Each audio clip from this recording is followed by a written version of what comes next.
sale del suelo a 19 grados, pasa por la placa, refresca la leche, va a un tanque y esa agua se usa para lavar los pisos.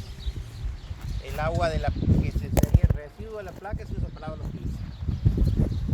Después, hace más o menos capaz que cerca de 40 años, se hizo un pozo surgente. El surgente es la última napa de abajo. Está a 300 metros de profundidad. ¿Es el segundo eso? No, me salté la de media, discúlpenme. Pero empecé con esa que sí, después. Bueno, porque esa es el agua más vieja. ¿Vamos?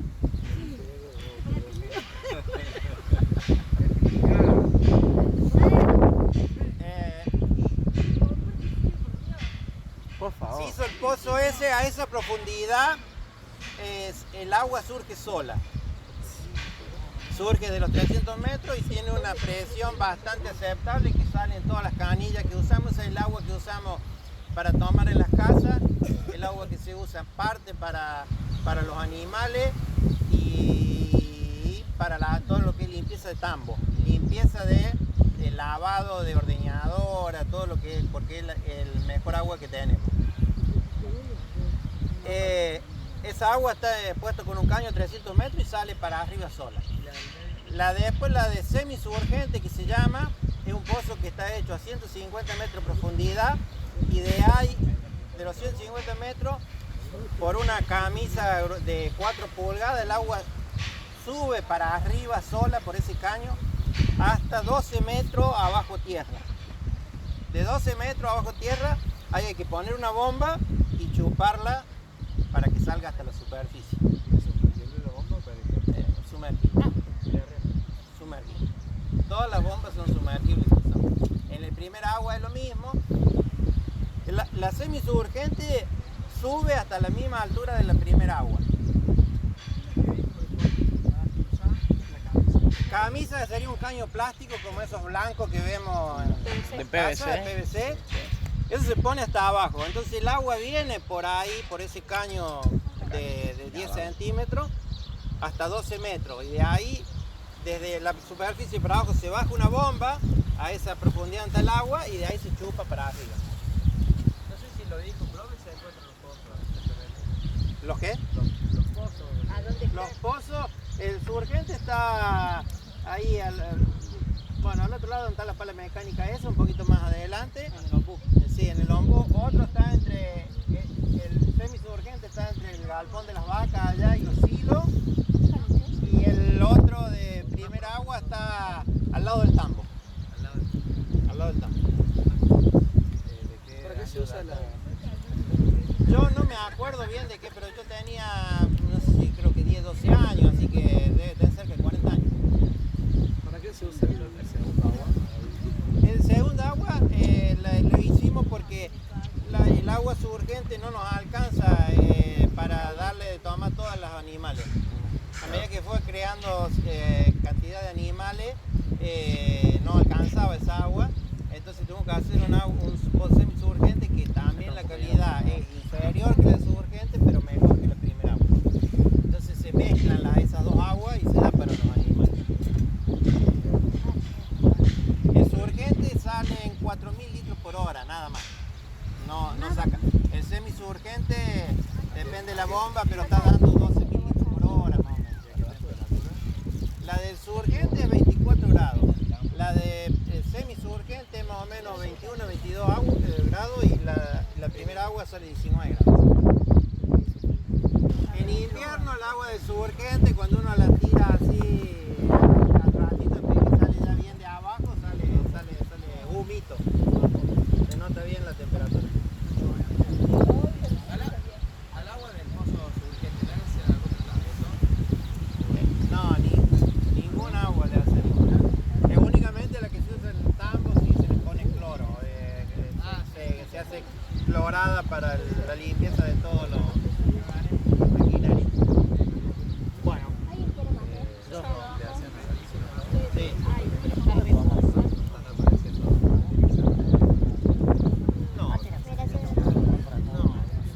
No, las aguas no han cambiado prácticamente nada en el transcurso del tiempo.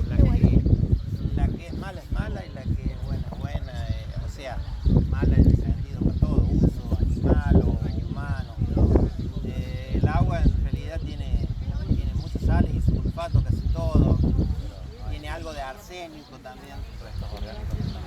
No, no cambia mucho. La que sí cambia mucho es la primera agua, por ejemplo, después de mucha lluvia. La primera agua después de, por ejemplo, hoy en día que ha llovido muy mucho en todo el otoño, el agua es más salada, se ha puesto más fea porque ha barrido más la lluvia para abajo, ha barrido más todos los Por eso lo que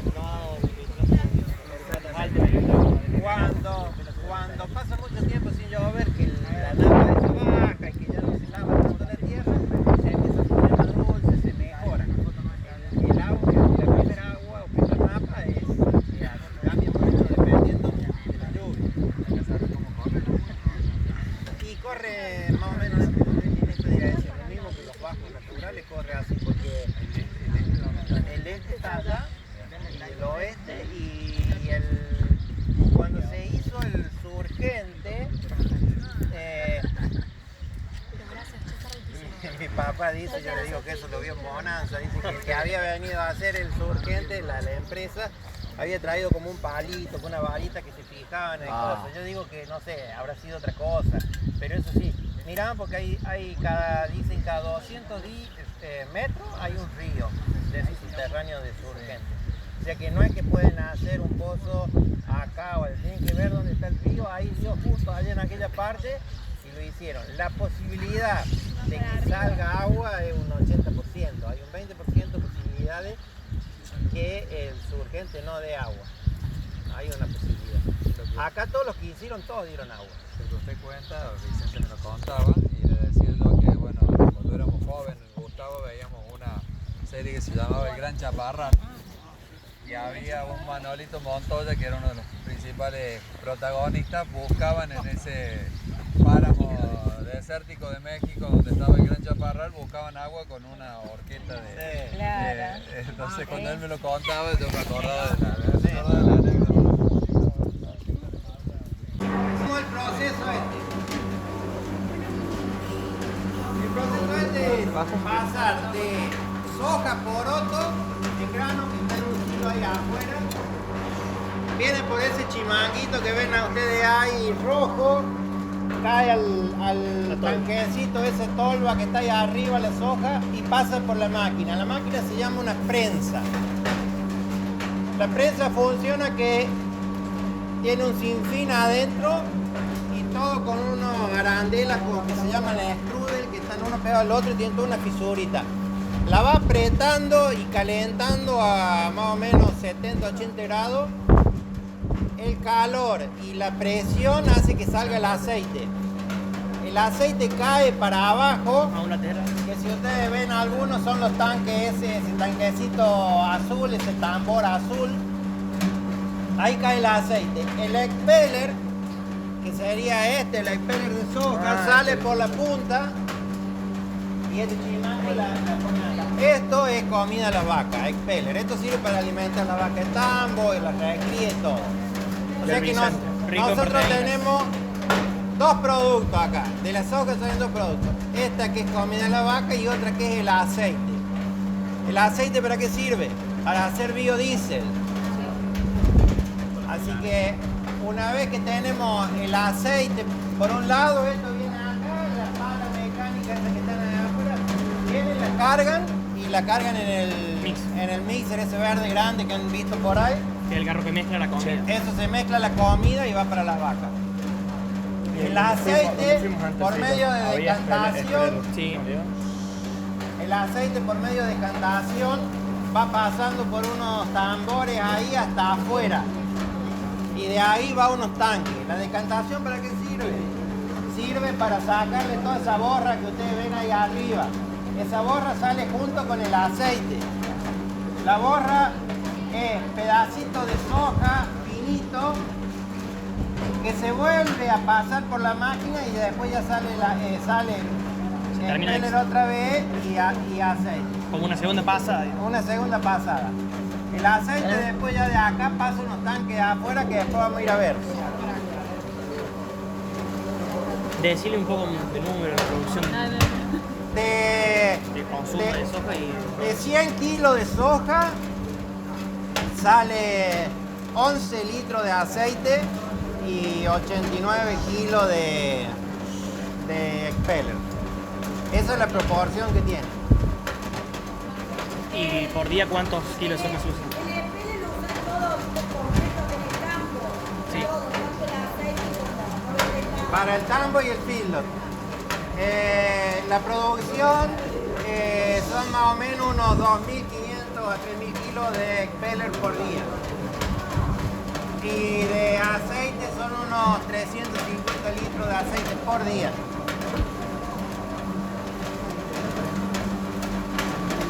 Esto funciona todo el día. De las 7 de la mañana a las 5 de la tarde. Así después calculan por día. Procesan 3 toneladas de soja. Sí, más o menos 3 toneladas.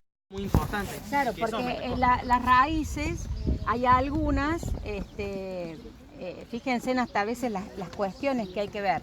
El boom de la soja trajo aparejado, digamos, el gran cultivo de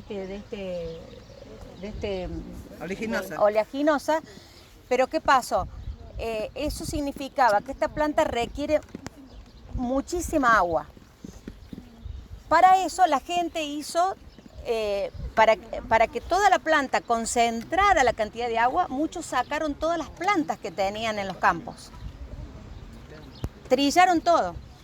Y hoy, por ejemplo, el gobierno de la provincia de Córdoba está implementando un plan forestal para exigir que tienen que estar forestados los campos. Cierta ¿El proporción, 2% o el creo que 1%? no es el 5 o el 10. No, Depende de las zonas, Claro. depende Acá de creo las que es Hay zonas. un porcentaje que tiene que O sea, tener mandó a hacer un cubierta. censo de plantas Sí. por cada explotación Ajá, sí. agropecuaria. Sí. Fueron un inspector al campo de allá. No, y aparte si no también- hacías ese censo, después Claro. por medio Claro. de la AFIP, no me acuerdo cómo era el Ah, sí, Hacen un no, por descuento rentas. impositivo Por rentas. De rentas. Sí. Hacen un- Claro, un hubo descuento. que hacer todo un censo de la cantidad de bueno, plantas súper. y ponerla. Y hasta las raíces a veces trabajan distintas, porque hay raíces, no sé si alguna vez lo vieron esto, que hay raíces que son pivotantes, es decir, que van para abajo, y hay otras que van para los costados. Entonces, El álamo, por ejemplo. claro. En el video que vimos el otro día, chicos, hablaban de eso. Ah, También por un medidor se pueden extender más su zona de acción. Ujú. bueno, otra de, Ninguna las, bacteria. de los grandes cambios que se ha hecho es el uso de semillas híbridas. Así como se utilizó y le hablaron de la genética en los animales, también se aplica la genética en los vegetales. Para que soporten clima, pesticidas. Claro, entonces vos hoy zonas que teníamos áridas y que no se hacían cultivos, podemos hacer cultivos.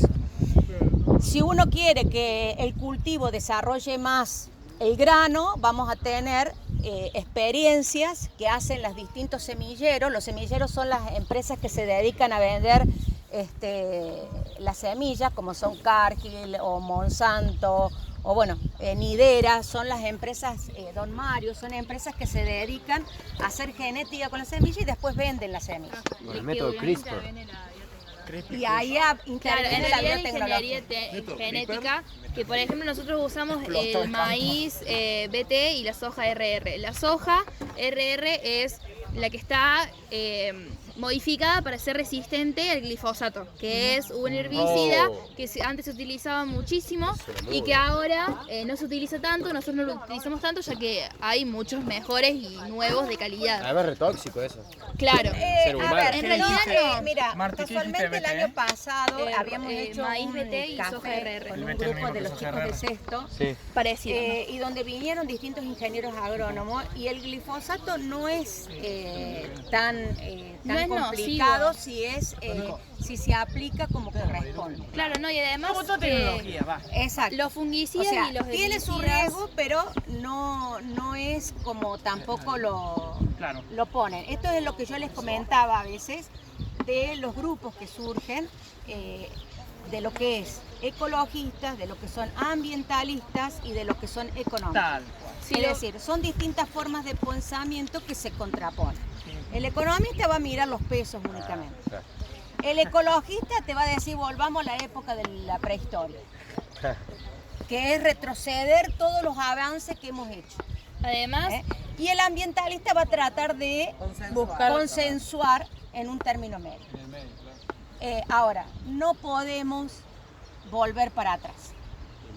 En esta vorágine Aparte de que económica alimentar al mundo. claro, y en este sistema ponemos. capitalista que estamos, es imposible ir en contra de eso. además los herbicidas y los fungicidas no son, ya que están, los fungicidas son para los hongos y los herbicidas son para malezas. Sí, sí. No tienen un mecanismo de acción en el cuerpo del ser humano, en el organismo. Claro, No los son herbicidas. nocivos. En cambio, los insecticidas sí pueden ser un poco más tóxicos, pero hay algunos en el mercado que son banda verde, que quiere decir que no tienen riesgo en la salud del ser humano. Entonces, no son, claro, siempre y cuando tengan una buena aplicación. Por ejemplo, nosotros usamos lo que les contó Vicente la otra vez, que es la pulverizadora. Una cosa es la fumigadora y otra cosa es la pulverizadora. Está mal nombrada fumigadora, pero es una pulverizadora. La fumigadora larga como un humo y la pulverizadora larga como gotas. Vapor. Claro, larga como un vapor, exactamente. Partículas más. Lo que pasó Claro. ahí, que me mostraron Claro. al principio de día, Claro. era una Eso pulverizadora. era la pulverizadora. Claro, esa es una pulverizadora. Sí, tiene que estar habilitada por los organismos de las respectivas provincias. El operador tiene que tener su respectivo carnet y la empresa le debe brindar los elementos de seguridad. Como le brinda. Bueno, hablando de general, cualquiera le tiene que brindar. Por ejemplo, nosotros en el laboratorio usamos guantes, ellos usan guantes de goma, tienen que usar lentes especiales y una máscara doble filtro. Y incluso el mismo aparato tiene un depósito de agua mezclado con neutralizantes en caso de accidentes. O sea, está todo La máxima regulado. seguridad. Claro, o sea, ¿Para qué? nadie se hace. Perdón, esto es para manipular el glifosato. Cualquiera, Claro, herbicidas, fungicidas. Es más, si hay que todo. aplicar en algún campo cercano a la ciudad, uno tiene que recurrir a la municipalidad o a algún organismo ambiental de la misma para pedir una certificación que te autorice a aplicar. O sea, vos tenés que dar toda una planilla detallada con Y no en claros cualquier momento. Obvio. Depende también claro, del el viento. horario, claro, o sea, hay un montón de factores y variables en cada cosa que uno analiza. Es más, hasta los mismos abonos y fertilizantes, porque primero hay que hacer un estudio del suelo. Claro. De la planta. Eso se manda a hacer a un laboratorio, se ve qué tipo de componentes tiene. Y el ingeniero agrónomo, si tiene que dar una receta para aplicar abonos o fertilizantes, tiene que certificarla. Porque tiene que dar la cantidad de gramos que tiene que ir en esa mezcla de cada uno de los abonos o fertilizantes. Y la cantidad justa, O porque sea a lo que mejor- profesionalmente, así como un médico te da una receta de Claro, acuerdo igual. a los contenidos de droga que vos tenés en el medicamento, bueno, acá el ingeniero agrónomo también tiene que dar una receta sanitaria de los componentes que se van a agregar al suelo, porque ustedes piensen que si puede echar a perder toda una cosecha o puede inutilizar un campo. Y existen multas, ¿verdad? Sí, obvio. Sí. Mala praxis. Claro, por mala praxis y además porque, o sea, aquel que no, puede que lo haga consciente o inconscientemente, que puede decir, utilizas la cantidad que vos querés sin un ingeniero agrónomo que te prescriba la cantidad que tenés que usar realmente. Porque además, o sea, es como... Cancelar, Es como lo de reactivo limitante y de reactivo excedente. Puede que la planta tenga, tenga mucho nitrógeno. Claro, eso. Puede que la planta tenga mucho nitrógeno, mucho carbono, mucho fósforo, pero si le falta agua, todo se limita al agua. Claro. Un ejemplo, ¿no? Entonces, claro, puede que tenga rinde, pero podría tener mucho más si tuviera mucha más agua. Claro, a lo mejor tiene agua, pero no tiene nitrógeno, entonces se va a limitar por el nitrógeno. No se limita. Claro. Vicente, ¿cómo se llama la ley? No te escuché.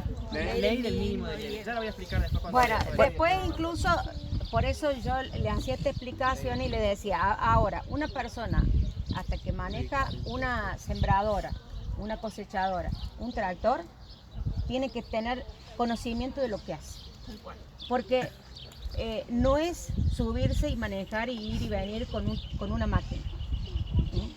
Tiene que dar alturas para que trabaje esa máquina. Tiene que ir controlando si es una sembradora, la Programar cantidad de las- semillas claro, que va programarlo. a ir cayendo por cada Claro, eso lo paso regula que el dé el ingeniero, tractor. Claro. Pero de todas formas a veces las boquillas se descontrolan, Claro, sí. entonces hay que ir, y lo mismo si es una pulverizadora, saber qué hacer en caso de una contingencia, porque surgen accidentes, entonces hoy no puede ir cualquiera sin tener conocimiento. Y Es además decir, es que hoy una subir a un tractor también tenés que tener estudio. Claro, es toda una tecnología de que todo es por algo, o sea, no hay nada que esté, digamos, al pedo, al azar. Todo tiene su porqué, tiene su regulación, tiene su forma de hacerse, su forma de no hacerse. Técnicas que Son que se ponen en aquellas que van enganchadas en el tractor que se controlan bajo un monitor que tiene un monitor. Bueno, después atrás lo que tienen es la sembradora que se utiliza para sembrar los cultivos, depende de la plataforma que tenga. Trilladora. La trilladora, perdón, ¿qué dije? La sembradora. No, la trilladora, perdón. La trilladora, perdón. Ah, bueno.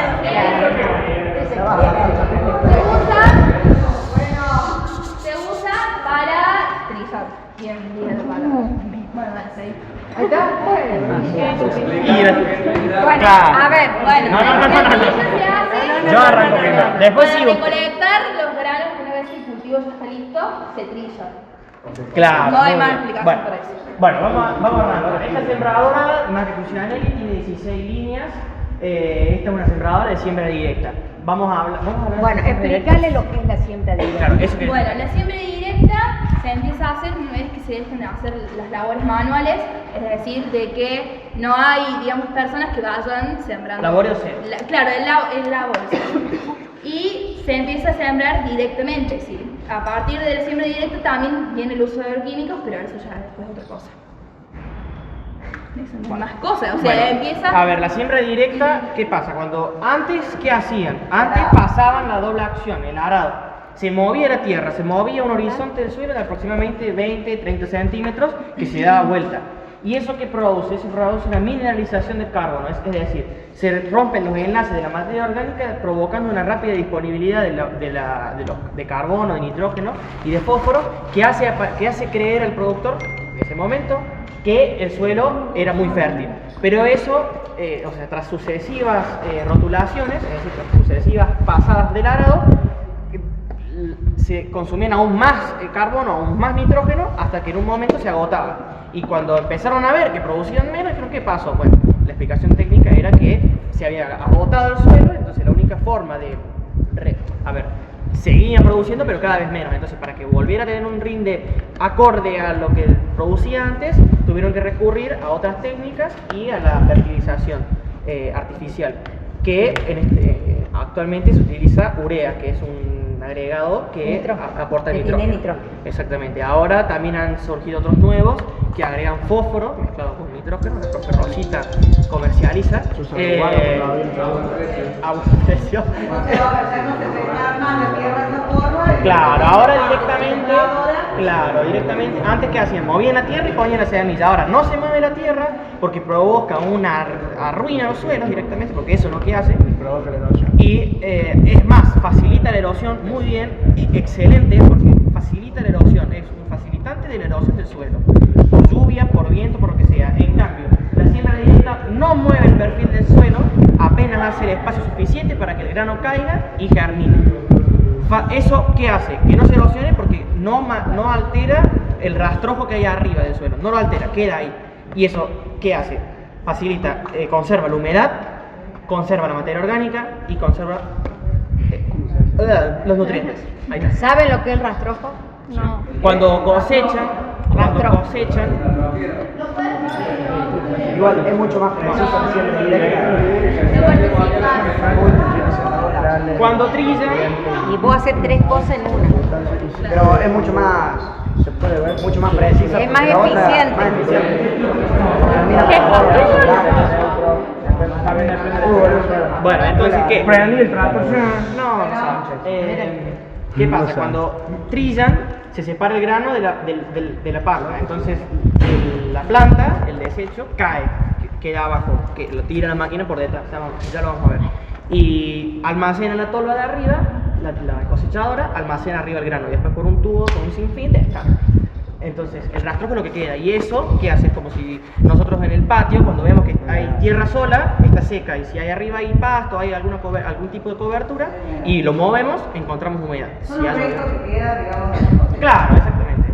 Eso. Claro, probó con él. También protege el impacto de la gota, de la erosión, está muy erosiva. O sea, a nivel nutrientes es excelente este método. De los puntos negativos que tiene es que aumenta la compactación del suelo. Compactación es decir, disminuye el espacio de los poros. Nosotros, cuando a mí yo había explicado que el suelo tiene la mitad es sólida y la mitad es poros. De esos poros tenemos una parte que tienen agua y otra parte que tienen aire. Entonces, ¿qué pasa? Esa sucesiva pasada de la sembradora, de la cosechadora, de la maquinaria que pasa, aumenta la compactación, es decir, las capas se van pegando y eso hace que el aire salga hacia afuera. Claro, va disminuyendo la porosidad, entonces eso afecta a la germinación de la planta, porque a la elongación de la raíz. ¿Por qué? Porque tiene que hacer cada vez más fuerza para ir hacia abajo. Ahora, claro, entonces nosotros ahora ya vamos a ir a ver. También. Entonces al haber menos espacio para que el agua filtre, queda arriba, exactamente, y escurre. Entonces, tenemos en la sembradora, decimos que tenemos adelante para diferenciar ahora, ya no la siembra directa, sino bueno, que se entienda cómo funciona. Adelante tenemos discos puros, que son los que hacen el primer corte, y por detrás está el disco de siembra. A ver, el disco turbo es el que corta y hace la primera línea. Y atrás tenemos dos discos, así, de esta forma, y en el medio hay una bota con una manguera que va hacia arriba de los cajones. Y eso cae la semilla a una placa, cada placa, de acuerdo a la velocidad que tenga y a la cantidad de huequitos que tenga, ya la vamos a ver bien. A ver, Lorenzo, alcánzame aquella placa. Dale, esclavo. Guarda la cabeza, por el amor a Dios. Da la vuelta, querido, da la vuelta. Guarda la cabeza. Guarda la cabeza. Ese es. Guarda la cabeza. Guarda la cabeza. La cabeza filo, mi amor, eso. Por eso, No tiene él filo, se sí mete. tiene filo. Te va a. Sí, Tato. ¿Alguien te preguntó? No. Bueno, te va a dar cuenta que. Pegate con el cabello, Bueno, ¿sabes? ¿qué pasa? Esto es una placa. La placa va en una caja, que vamos a ver ahora, y tiene una descarga de la tolva. Entonces, en cada espacio va una semilla. Esta placa, por lo que veo, debe ser de soja. De mate. No, de maíz. Esta es de maíz. Acá dice maíz en inglés. Entonces acá cae de este lado maíz. Esto necesita esta sembradora, es de siembra precisa. El profe estaba hablando con el profe Roberts. Nosotros hacemos un estudio del suelo para ver los lugares más fértiles y los menos fértiles. Entonces, de acuerdo a si es más fértil o menos fértil, ajustamos la siembra, la cantidad de semillas por hectárea, de acuerdo a si es más fértil o menos fértil. Si es muy fértil, ponemos más semillas para aprovechar al máximo.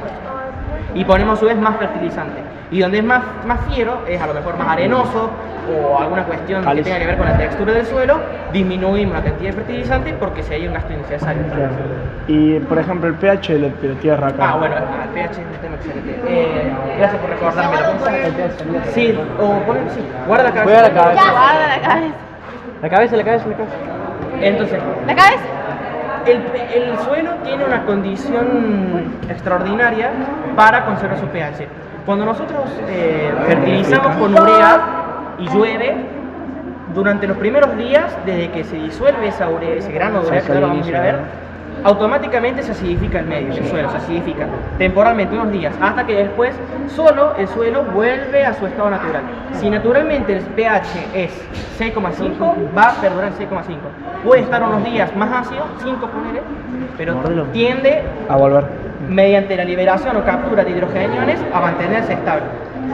De alguna forma va a buscar el suelo para mantenerse químicamente estable. El pH lo va a mantener siempre en la misma condición. El pH tiene que ver un poco con la textura. Nosotros los suelos lo dividimos, lo podemos clasificar de acuerdo a la composición química y a la composición física. En la composición física nosotros lo vamos a clasificar de 3 formas de acuerdo a su textura. ¿A qué le llamo textura? Bueno, nosotros tenemos suelos limosos, arcillosos y arenosos. De acuerdo a el suelo ideal es el suelo franco, el que tiene la proporción justa de cada uno de los 3. Generalmente de arena tiene poco, el franco. Y ese es el mejor. Para identificar a nivel muy por arriba, general, digamos, la proporción de limo y Arcilla. de arcilla también, siempre tratando con suelos francos, es si nosotros nos paramos en un lugar espacio-tiempo en Argentina, teniendo en cuenta el Paraná. Acá estamos al este del Paraná, entonces hacia el oeste del Paraná. Hacia el oeste del Paraná aumentan los contenidos de limo y al este del Paraná aumentan los contenidos de arcilla. Entonces, si yo estando acá me acerco al Paraná, disminuye el limo y aumenta la arcilla. Hay una excepción para la arena. Para la arena, ¿dónde encontramos los contenidos? Cerca de los ríos y cerca, al pie de las montañas, de las sierras. Digamos, ahí encontramos más contenido de arena. ¿Y cómo clasificamos la textura? De acuerdo al tamaño de los coloides. El tamaño de los coloides es las partículas digamos, de tierra, de piedra, que de acuerdo al tamaño nos clasificamos. La más pequeña es la arcilla, que forma los enlaces más fuertes con las moléculas de agua, por ejemplo. Entonces la arcilla de las tres es la que más retiene agua. El limo retiene poco y la arena directamente no retiene nada. Y lo mismo pasa con los nutrientes. El limo retiene un poco, bastante de los nutrientes, la arcilla más o menos, y la arena tampoco retiene nada. La arena para la agricultura es lo que menos sirve. Lo mejor es el franco. Tirando a franco-limoso en esta zona, ¿cómo caracterizamos un suelo franco-limoso? Primero por el color. Esta zona es más así colorado, tendría un poco más de arcilla, pero los caminos cuando empiezan a tener guadares porque se caracteriza por tener mucho limo. Si fuera arcilloso, claro, si fuera arcilloso, lo veo más en la zona de Entre Ríos, de Corrientes, que forman las coloides de la arcilla con el agua enlaces muy resistentes, muy fuertes, que le cuesta un montón a la planta que germine romperlos. Entonces, ¿qué pasa? Cuando haces esa agricultura, la máquina a lo mejor pasa, pero es como una masa, le cuesta secarse. Entonces le dice, si acá nos cuesta, no sé, 4 o 5 días que se seque un camino, ya cuesta 10, 20 días. Necesita mucha energía solar para que se seque. Entonces, lo mejor de los suelos para la agricultura es franco-limoso. Menos mal que lo dijiste, me lo va a preguntar, pero me juro que lo va a preguntar. Ese. Lo va a preguntar. Ya me olvidé. Franco Limoso que tiene de los tres. Franco que tiene los tres. Y Limoso que tiene un poco más de limón. Esta semana tomates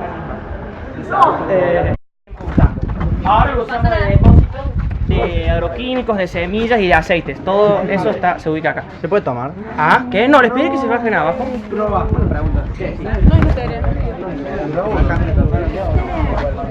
Si es narcos esto, como loco. Demora aún menos se cambia. ¿Qué es eso? Mientras más arena, bueno, hablo 2 minutos que la partida va a esto hace 20 años era un tambo. En el año 94, 97 se inaugura el tambo que fuimos a ver. Antes estaba acá. En el año 97 este tambo se cierra, se inaugura aquel. Las vacas se llevaron arriendo. Fueron caminando desde acá en pleno diciembre, 31 de diciembre, año nuevo, lo llevaron mis papás, mis tíos, fueron todos arriando con caballos hasta el otro campo. Todo el recorrido que hicimos en tráfico lo hicieron ellos caminando con las vacas. ¿Cómo? ¿Y vos qué hacías? ¿Ah? ¿Cuánto les pusieron? Yo en el 97, pero no estaban ni los testículos.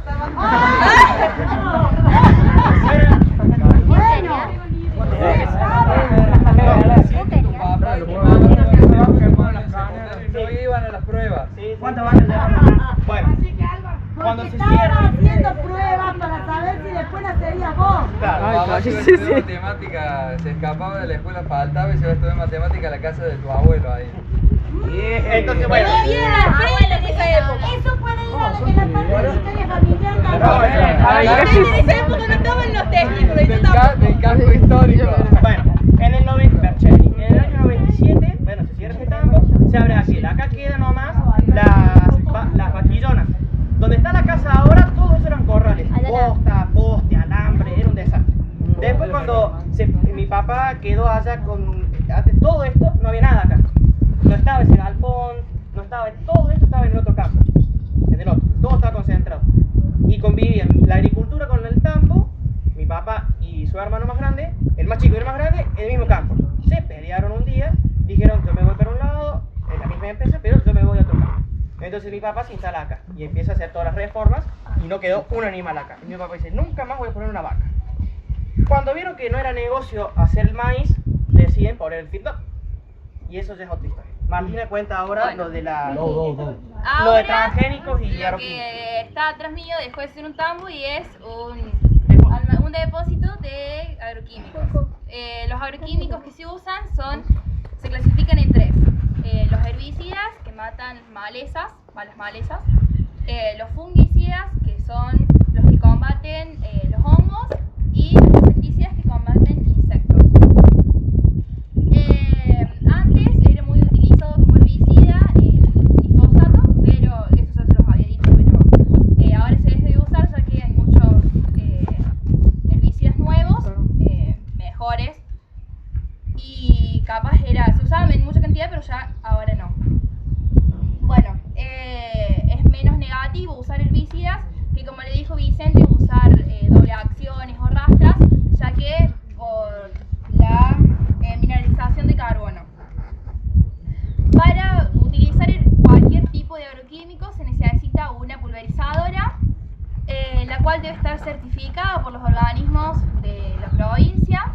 El operario tiene que tener una certificación de uso, tiene que tener su capacitación previa también, y la empresa le brinda al operario los elementos de seguridad que necesita, por ejemplo, guantes de goma, gafas de protección y una máscara doble filtro, ¿sí? Incluso la misma pulverizadora tiene en un costado, en un lateral, un depósito con agua y neutralizantes que son utilizados en caso de emergencias o de algún accidente. Bueno, actualmente existen alimentos transgénicos. Los alimentos transgénicos son aquellos que han sido modificados mediante ingeniería genética, sus genes, para que sean con un fin adaptativo, ¿sí? Son organismos que se le agregan genes de otros organismos para que se adapten a algo, a alguna circunstancia. Por ejemplo, nosotros utilizamos maíz BT y soja RR. La soja RR es resistente al glifosato y el maíz BT está modificado para que sea resistente a un tipo de organismo que ataca el maíz y que digamos como que lo mata y lo destruye, por así decirlo. Entonces está modificado para que sea resistente a ese organismo. Actualmente es mucho más rentable comprar alimentos transgénicos, ya que no afectan su valor nutritivo, ni mucho menos sus valores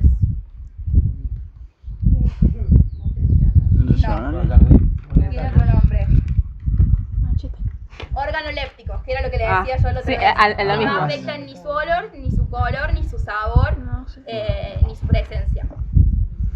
Al final de la producción siempre es mucho más rentable un alimento transgénico, ya que los no transgénicos requieren más usos de herbicidas, de plaguicidas y todo eso, ya que no están modificados genéticamente para que sean resistentes a aquellas malezas o a aquellos microorganismos que pueden afectarlo.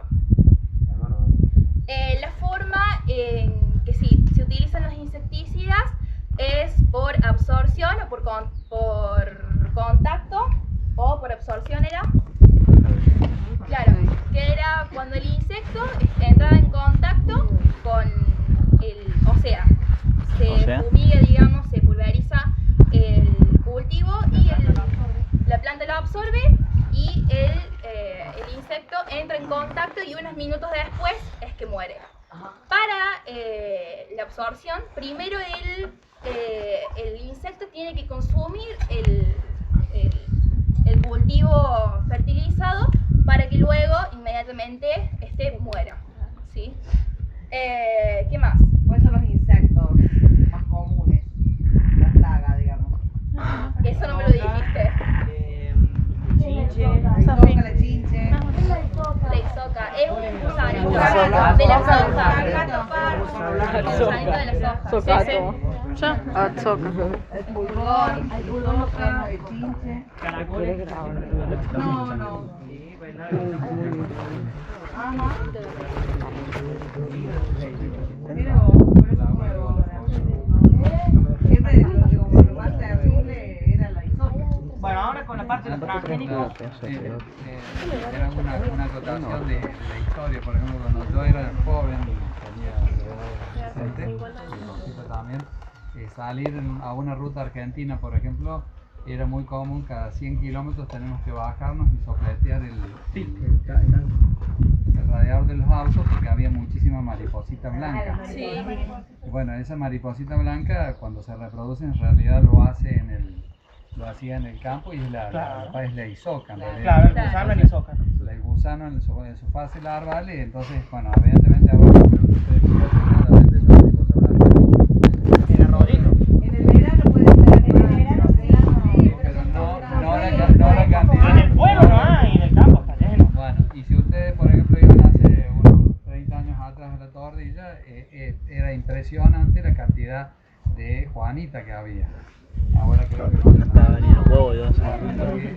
El depredador natural de esa isoca era la Juanita. La Juanita se comía. Entonces, cuando murieron por causa de él, que los asesinó a todos. ¡Asesino! Desapareció la isoca y cuando desapareció la isoca desapareció la Juanita, que Sos para el muchos... destructor de una cadena alimentaria. Exactamente. Pero a costa de alimentar a todo el planeta, ¿no? Pero pero digo la agricultura, no soy el único que fumé, usted piensa que nosotros no fumamos. Ah, bueno. Estamos para ver el tema de cadenas alimentarias para ejemplificarlo, cuando el hombre interviene. Con respecto a los transgénicos, a ver, hay un mito generalizado de que son perjudiciales. El problema es que no es del todo cierto o no sé cómo decirlo. A ver, si nosotros no tuviéramos transgénicos, a ver, ustedes todo lo que consumen tiene derivado del maíz y de la soja. Todo. Si ustedes ven en los paquetes de chisitos...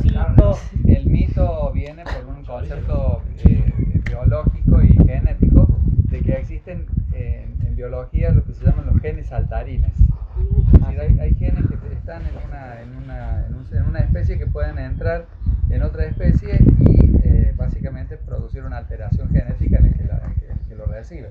Rosita, hace un año hicimos un trabajo, ¿te acordás? En la escuela hizo un trabajo para una exposición donde se trató este tema y bueno, y fundamentalmente se lo encaraba desde ese punto de vista, por esa cuestión de que existen comprobadas científicamente la existencia de los genes saltarines. Entonces la manipulación genética en un alimento puede generar que básicamente ese gen que se le metió al elemento pueda entrar en la estructura genética de un ser humano y producir algún cambio genético. Eso es lo que se le cuestiona. A ver, a lo que voy sería insostenible de alguna forma alimentar a todo el planeta con cultivos o con granos o lo que sea no modificados genéticamente, porque los rindes son, sin alguna modificación, son muy bajos, son ínfimos. ¿Qué habría que hacer? Destinar más hectáreas a cultivar, pero habría que desmontar más, o sea, sobre que ya deforestan, habría que deforestar todavía más para destinar más hectáreas a la agricultura, sería completamente sostenible desde mi punto de vista, me parece. Sí. No, aparte todo esto de los transgénicos es, digamos, vino a solucionar el problema en los años 60 por el tema de la Revolución Verde, que era el gran crecimiento demográfico y la falta de productividad para darle o para sanar el hambre en el mundo, entre comillas.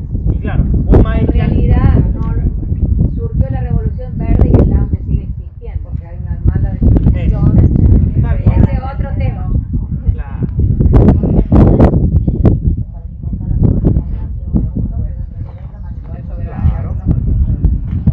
A ver, Estamos hablando de la antes un maíz que daba 40, 50, a lo sumo 60 quintales, cada quintal son 100 kilos, saquen la cuenta. 6.000 kilos por hectárea, o 4.000, 5.000, 6.000 el más bueno, en un campo muy bueno, con buenas precipitaciones. Hoy da 112 quintales por hectárea. 130, ¿Cuánto tiene una 180. hectárea? ¿Cuántos metros? 100 metros. Es un hectómetro cuadrado. 100 metros cuadrados.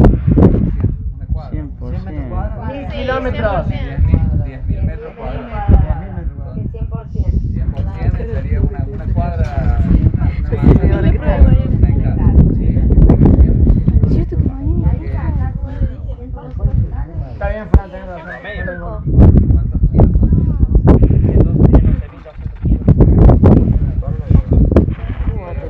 que hablaba un poquito de este aspecto de los herbicidas. Generalmente las plantas lo termina el último. se clasifican en dos grandes grupos que son las monocotiledóneas y las dicotiledóneas. Se clasifican en monocotiledóneas, la mayoría de las plantas que se utilizan en cultivos se clasifican en monocotiledóneas y dicotiledóneas. Por ejemplo, el maíz es una monocotiledonia y la soja es una dicotiledonia. Y así como lo que queremos obtener como bien, también la maleza se clasifica en monocotiledonia y dicotiledonia. Entonces, los herbicidas que se constituyeron en un principio tenían la virtud, por ejemplo, de matar las monocotiledonias y no a las y viceversa. Había herbicidas que mataban dicotiledonias y no monocotiledonias. Entonces, si se sembraba, por ejemplo, maíz, se tiraba un herbicida para monocotiledonias para matar a lo mejor el sorgo de Alepo y todas esas cuestiones que le quitaban el nutriente, y viceversa. El tema del glifosato que decía recién Martina, la soja es una dicotiledonia, ¿sí? Una dicotiledonia. Entonces, lo que hay que tratar de matar, básicamente, antiguamente se usaba un herbicida que mataba monocotiledonias, pero bueno, algunas malezas de dicotiledonias, como las malvas y algunas otras, no se combatían, entonces se genera manipulada genéticamente, se genera la soja transgénica, la cual se le pone básicamente un gen que la vuelve resistente a la herbicida que mata dicotiledonias, que mata las otras dicotiledonias, pero no menos a la RR era porque era resistente al mandar. Claro. Si yo activo el glifosato. Claro. Era la marca, Claro. Y con respecto ahora a los transgénicos, ahora se hace, bueno, los maíces tienen modificados genéticamente para resistir algunas plagas como las de soja, ¿no? Bueno, pero no se puede poner o sembrar un lote completamente, las 100 hectáreas, supongamos que tenemos un lote de 100 hectáreas, no lo podemos sembrar las 100 de maíz resistente. Entonces necesitamos sembrar un refugio que tenga el 10% del total de la superficie del lote. ¿Para qué es esto? Si nosotros tenemos ese maíz, el insecto va a evolucionar de tal forma, va a buscar adaptarse a ese maíz, va a tratar de sobrevivir. Como el piojo. Claro, todo evoluciona. Entonces, si nosotros no rotamos o buscamos el método para que no cree resistencia, vamos a terminar arruinando una investigación. Vamos a tener que investigar un maíz más resistente, modificar otro gen. Incluso la resistencia al glifosato, que muchos presentan es por la mala utilización, digamos, mal trabajo del glifosato. Claro, se va ahí. Le dan parte de la fruta para que y no hagan innovaciones genéticamente tecnológicas. ¿Y la evolución sería por mutación? Claro, exactamente. Están mutando los genes para que la especie busca sobrevivir, busca adaptarse al medio. Si el medio cambia, él va a tratar de cambiar para sobrevivir. Eso siempre fue así. En realidad el cambio es azaroso. Claro, pues. Los cambios se dan en la población, se dan azarosos. Entonces, si vos de pronto pasas en este campo, no dejas ese sector, pasas con el insecticida y vas a ralear a la población, pero en la población va a haber mutantes, ¿sí? Va a haber mutantes que tienen el gen de la resistencia por azar. Entonces, al ser resistentes a eso, al año siguiente van a tener la posibilidad de reproducirse. Así opera la evolución. Igual como fue, por ejemplo, el caso de la gente negra en Europa. Hubo gente que sobrevivió y empezó a tener el anticuerpo y los gatos no nacen con el que van a morir de peste. Dame una hoja blanca. Los piojos, es lo mismo. ¿Por qué siempre parece como producto diferente? Si vos le pones en su móvil, siempre va a generar alguna tierra que van a ser resistente a ese. También a veces no se termina muy fácil el tema de los piojos. Y antes lo terminábamos con vinagre, con cosas.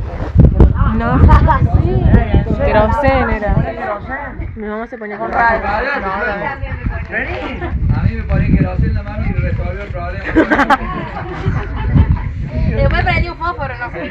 ¡Guau, man! A ustedes ponen el ingenio, profe. No, usted dígate, me tocó con la mujer en pleno siglo XXI. Y más ahora intento un par de veces.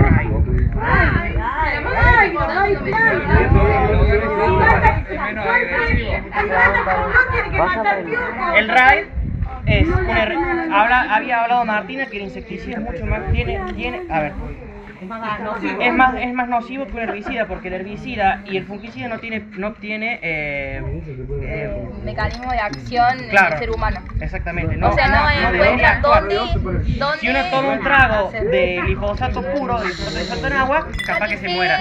Pero digamos, no, por alguna cuestión de deriva o algo que uno aspire, no debería ser perjudicial, salvo que esté en una exposición prolongada, es decir, permanente. Una vez se expone, otra vez, bueno, con cada repetición aumenta el riesgo de sufrir alguna patología, pero no debería ocurrir. Sí pasa con el insecticida, es mucho más perjudicial el RAID que el glifosato. El insecticida para las hormigas, para los caracoles, para la mosquilla blanca de los cítricos, eso está.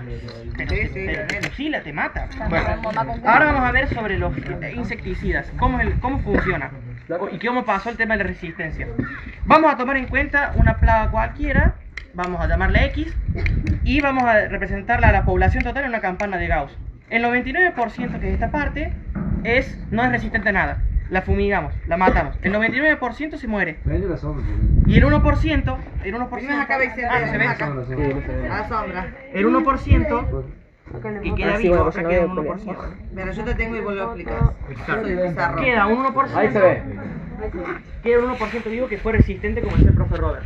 Y ese 1% que sobrevive va a ser el que se reproduzca de nuevo, se va a reproducir y va a formar el 100% de la población del XA, que va a ser el resistente, XR, digamos, el resistente, que va a ser el que llene todo de esa plaga, va a ser la plaga. El productor lo va a ver igual, va a ser el mismo insecto, no va a tener ningún cambio, pero va a ser resistente. Va a aplicar y va a ver que está. Y va a aplicar de nuevo y va a ver que está. Y va a aplicar de nuevo y va a ver que está. Morfológicamente es igual. Claro, o sea, tengan siempre en cuenta el la evolución funciona así. Quiero escuchar ese audio porque dije muchas cosas. Para distintas cuestiones solamente tiene que haber una presión del medio, entonces para que el mutante esté mejor adaptado al cambio del medio para poder sobrevivir. Claro, y lo mismo pasa con las bacterias, con los virus. Por eso no hay que automedicarse. Cuando el médico receta que hay que tomar ibuprofeno 600 durante una semana, hay que tomar Hola durante una semana, puto, todo bien. Espero que esté yendo bien en el trabajo y que se saquen un 10 con su grupo. No sé en qué grupo estás. Hola, Wadi. Típicamente, pero fenotípicamente no hay ningún efecto terapéutico. No, por eso digo. dice que te lo mezclan con la ciprofloxacina. Sí, porque hacen combinaciones de antibióticos. Pero no, el tema es que Mira esto. lo primero que nos dan es el amoxidal. Y aparte la gente, Tamifina, y la ahora gente después de va a grande. la farmacia sin ir al médico. Claro, se automedica, entonces. Y se toma 3 o 4 días, cuando en realidad son 7 u 8 días, y después hasta se Tengo mi huella. Y el tema es también el antibiótico, tomarlo el tiempo que dice el médico. Si ¿Sabe? tenés una infección y el médico me dice, tenés que tomar ciprofloxacina durante 15 días, y yo, cuando ya estoy mejor, dejo de tomar el antibiótico, ahí estoy cortando el tratamiento. Y estoy ayudando a que el bicho se haga resistente estoy haciendo eso. Estoy matando una parte pero dejando una parte viva. Entonces, ante la próxima... Y en el tema de las bacterias, recuerden que la estructura de la resistencia de una bacteria consiste en producir algo que desactiva el antibiótico. Y esa parte que tiene los genes, los elementos que desactivan está en el plásmido, que es la parte de un ADN que tiene la bacteria, y los plásmidos pueden pasar de una bacteria a la otra. Ahora, entonces una bacteria buenita se puede transformar en una bacteria muy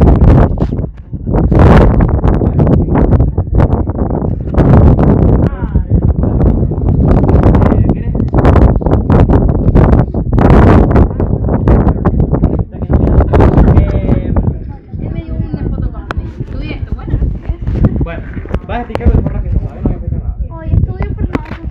Bueno, ¿qué pasa? Nosotros habíamos hablado de los nutrientes. Nosotros tenemos los macronutrientes son los que más, nosotros es como, la planta es un ser vivo, a ver, tiene un requisito nutricional. Comparado con Marte. Claro, necesita... ¿Cuáles eran los macronutrientes? Carbohidratos, proteínas y grasas. ¿Y qué más? Azúcares. No, vitaminas son micronutrientes, lípidos.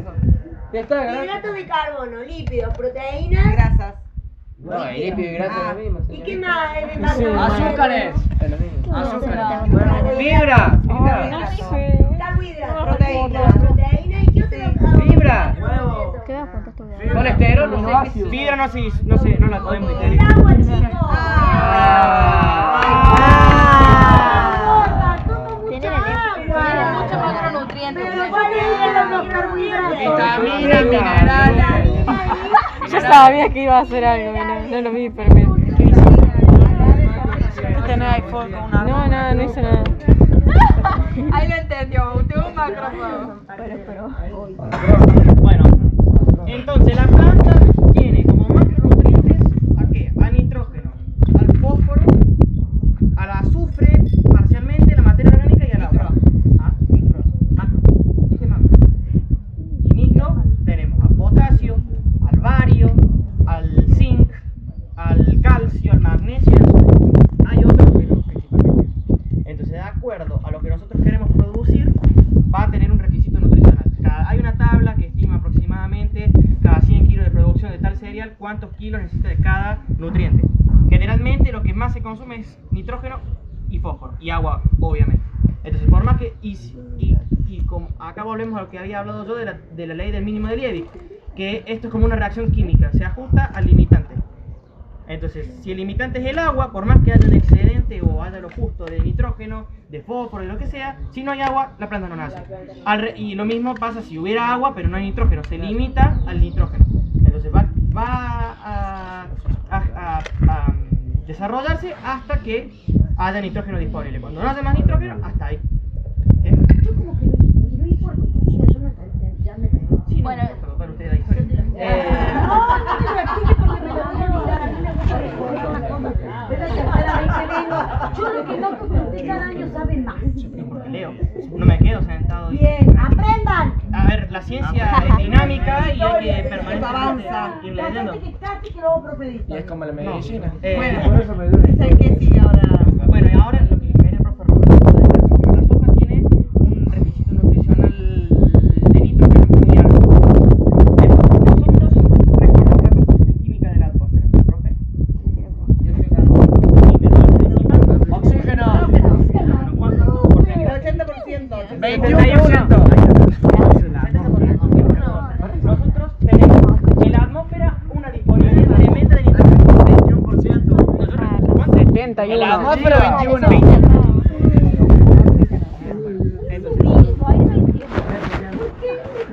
No, el 21%. 70% refrescamos conocimiento de todo.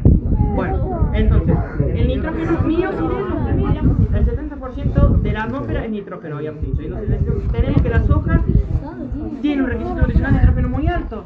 Y decimos, oh, mira la atmósfera, podemos sacar nitrógeno. Bueno, y después tenemos que el suelo no tiene nada de nitrógeno, porque ya le han pegado a cada palo a los gringos que, bueno, no hace falta nitrógeno. Entonces, un señor científico dice, bueno, yo generalizo. Vamos a hablar por favor.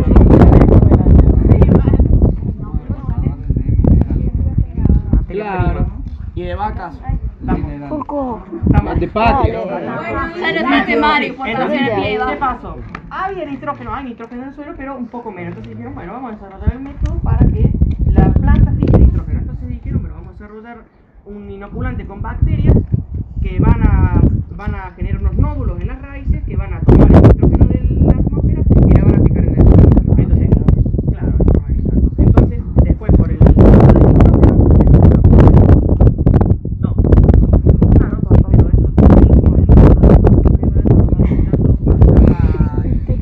sí, pero eso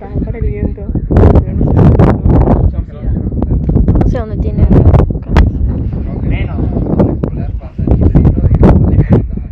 Loco, ¿te puedes pagar? Nitrato a nitrato. Y debe tener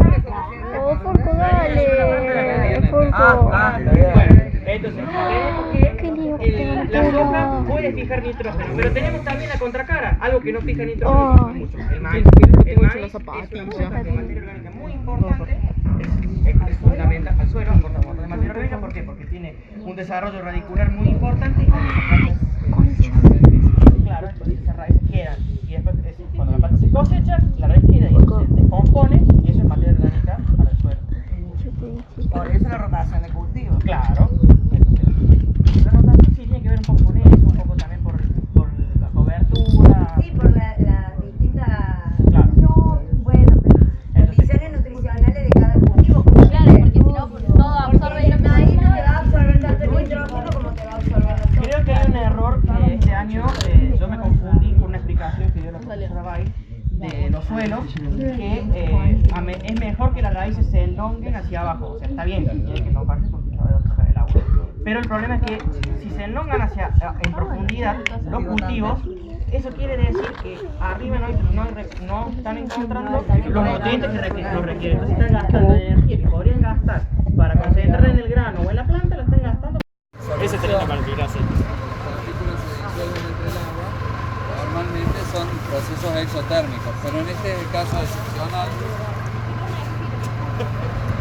donde la disolución de la sal, de la urea, en realidad tiene características, no es una sal la urea, es un compuesto orgánico, pero la disolución de la urea produce que para poder entonces las partículas hidratarse y solubilizarse absorbe las bolsas de hielo instantáneo. La disolución fue completa porque no hay apenas... No, pero no he hecho más grano. Lo de la maquinaria no lo expliques, vamos directamente a la casa. Bueno. Listo. Bueno. Mándale meche, viejo. Bueno, nosotros tenemos acá, estos campos no son propios, son campos alquilados a mano izquierda y a mano derecha. Acá podés empezar a hablar.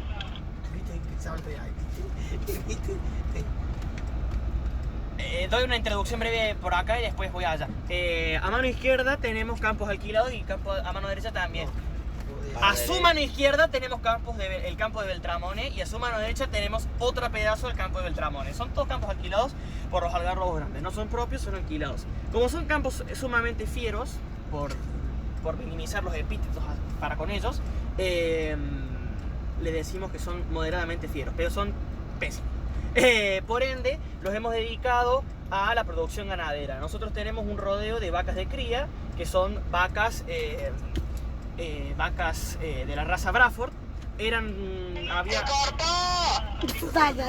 ¿Qué tengo que apretar? Dame, yo lo tengo. Ahí está. Dale. Profe, que usted de River no sabe muchas cosas. Claro, cuando se prende la luz roja, ahí está grabando. ¿Me escuchás ahí? Sí, ya debe estar escuchando. Bueno, la cuestión es que todas esas vacas son vacas de la raza Braford, que bueno, antes era una serie de cruzas con Brangus y Braford, pero bueno, eso es lo que hoy nos brinda a nosotros el rodeo de terneros para el feedlot. Estas vacas de cría hacen caminatas, lo más largo que pueden caminar son 3.000 metros hacia la punta, hacia el camino, porque hasta ahí llega la extensión de alfa. Y estas son las que más cómodas, entre comillas, viven, porque digamos no tienen, que estar condicionadas en algún espacio físico determinado. Solamente comen allá, los terneros vienen al reparo. Yo quería bajarme para que vieran los terneros, pero bueno, sigamos derecho. Y bueno, estas toman agua extraída de semisurgente en este molino y en aquel molino. Tenemos dos rodeos de vacas. Acá hay 150 a mano derecha de ustedes, mano izquierda no, mano derecha de ustedes también, y mano izquierda de ustedes tenemos ahí hay unas poquitas, son 3 o 4 veo de acá, pero el problema es que las demás están en el monte. Ahí hay 200 y están en el monte comiendo actualmente.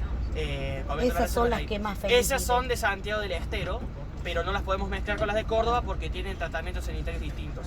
Están descoordinados. Para coordinarlos tendremos que hacer todo un procedimiento que no es viable. Es lo que se llama los controles fitosanitarios. Claro, algo así, digamos. Claro. Ellas tienen una... Cállate, Folco. Son distintas, digamos. Y duerme mucho la siesta, la de Santiago. Claro.